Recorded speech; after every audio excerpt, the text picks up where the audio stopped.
I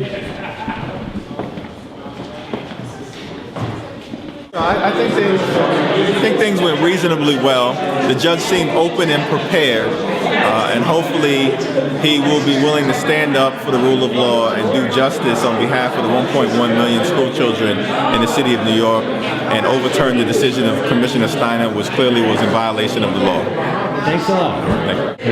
Yeah, I thought the arguments were valid. I thought that what the Attorney General as well as the city's General Counsel's arguments were completely flawed. It's a clear violation of state law. It's a clear violation of the Commissioner's regulations. They can't get around it.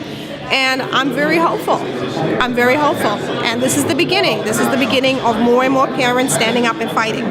Here, the issue here was whether or not they could bootstrap her deficiencies with other people's credentials.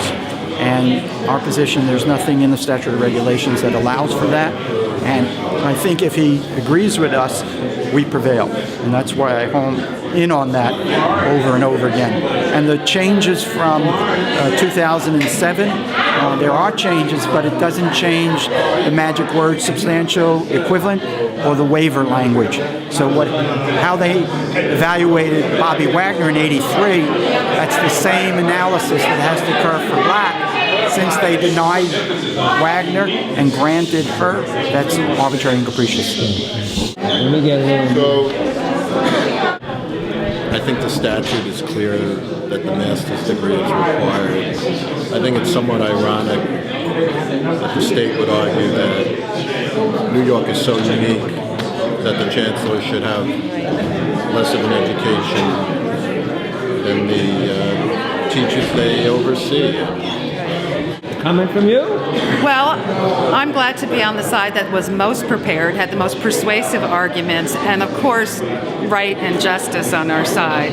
Parents stood up today. We stood up today for the rule of law and due process. And if that means coming up on Christmas Eve's Eve to snowy Albany, then we'll do it again in snowy January and again until this changes and we make it right. Thank you, Norm, for coming. Thank you.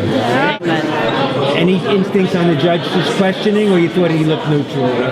He was very neutral, but I like him, so I want him to judge, And what do you think of the opposition, the Corporation Council's presentation? Any comments on them? The argument's lame.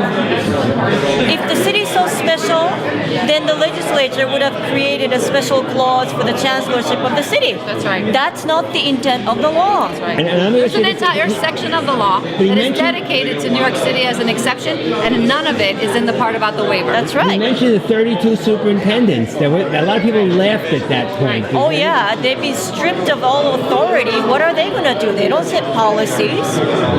They're made to count They can't support her. They can't support her. No. They have no real job. No. Great. I found the other side somewhere between arrogant and slipshod, honestly. Yeah. Exactly. Great. I feel very good. I feel very strong because while Bloomberg's reach is everywhere, his money seems to be able to quiet all guns. Hopefully not here. Hopefully the legal system is different. It's just that I feel I can look out for my children. They do well or not well on a standardized test, I'll be looking out for them. But children of color or children of minority neighborhoods shouldn't be judged simply by the results on some objective test. Many times there are language barriers where they don't even understand the wording of the test, and that's why education is important. Thank you so much.